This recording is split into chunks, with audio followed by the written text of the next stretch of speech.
You're listening to the Betoota Advocate's weekly news wrap on Desert Rock FM 96.5.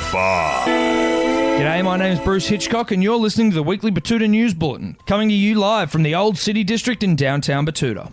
Sitting here with me today is my old mate Wendell Hussey. Yes, hello and thanks for tuning in as we wrap up all the biggest stories from the week that was, live from Koala Mattress Studios in the Desert Rock FM stables. Let's get the ball rolling with some international news this week. Yeah, starting off in the US, Bruce, and it's been confirmed by President Trump that the state of Hawaii will be spending roughly $50 reenacting Captain Cook's voyage this year. President Trump's statement follows on from Prime Minister Morrison's announcement that he plans to give $6.7 million to the Australian National Maritime Museum so its replica of the Endeavour can circumnavigate the country, stopping at 39 different spots that Captain Cook never visited along the way. The funding for the trip is part of a $48.7 million package to commemorate 250 years since Captain Cook's arrival, out of fear that not enough Australians remember the story of Captain Cook, despite spending 6 years learning about it in primary school. Trump has confirmed that the American reenactments will be much shorter and much less expensive, as Cook's 2 visits to Hawaii were rather brief and ended quite suddenly when the native Hawaiians turned his head inside out with spears after he walked past the tide lines after being specifically warned not to. And back on home shores now, a young Byron mum is in damage control this week after getting caught filling up her Aesop soap bottle with palm olive liquid. The Northern Rivers online barley-made jewellery retailer has been forced to admit to decanting supermarket brand hand soap into empty luxury skincare bottles.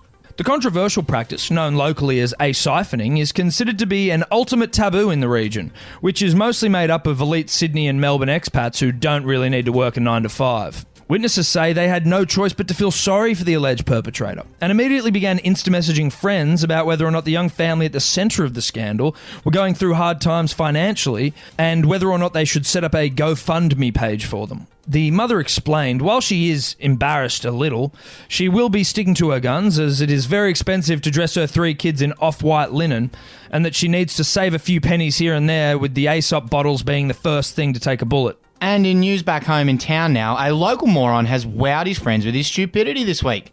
The young man did so yesterday afternoon when he decided to eat a Maxibon biscuit side first. One of his friends explained how shocked they were when they saw the accountant named Sam Masters pull the ice cream confectionery out of the packet and start eating from the biscuit end first. Sandwich-style ice cream is made up of a biscuit side and a chocolate side, and is usually eaten chocolate side first, in an effort to avoid the chocolate melting on your fingers and getting everywhere, in a mess that will leave you looking like a toddler at the end of dinner time.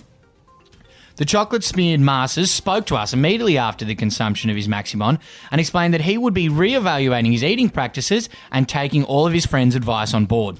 You really do have to wonder what the thought process was on that one. Anyway, in other news around town, a report has confirmed this week that White Pedestal fans are way better at producing a humming sound than actually keeping you cool.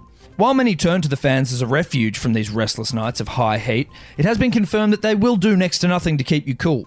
But it will provide you with a muffled and ethereal whisper that will whisk you away to a dreamland where you are well off enough to afford ducted air conditioning. The report has also found that the loyal Pedestal fan, which retails at Kmart for 4/5 of fuck all, has a brief life cycle, as less usage in the cooler weather means it will often lose its place in the bedroom and get chucked out on the street. And in the sports world, Bruce, the NRL is copping it again. The calls come from the purveyors and traffickers of the glamorous party drug cocaine, who say they are beginning to worry that the stimulant might be getting a bad name from its association with the NRL. It's believed that cocaine, which is more commonly linked to upper-class communities and is known as a rich man's drug, could be suffering from the constant headlines that associate it with heavily tattooed men from working-class backgrounds. Traditionally, the drug has been popular amongst Australian stockbrokers, lawyers, tech entrepreneurs and hospitality tycoons as a recreational party drug. However, the bourgeoisie gloss is starting to fade after nearly 20 rugby league-related incidents in the last 12 months. A spokesperson for the industry has asked the NRL to clean up their act so the cocaine industry can focus on its base, corporates, executives and people in the financial sector. NRL CEO Todd Greenberg is yet to comment on the latest allegations to rock the game. The blows just keep on coming for the NRL. Anyway, that's it for the news wrap this week. Thanks for listening. Please be sure to subscribe to the podcast in order to get your fix of real, unfiltered and unwavering regional news. Until next week, I'm Bruce Hitchcock. And I'm Wendell Hussey.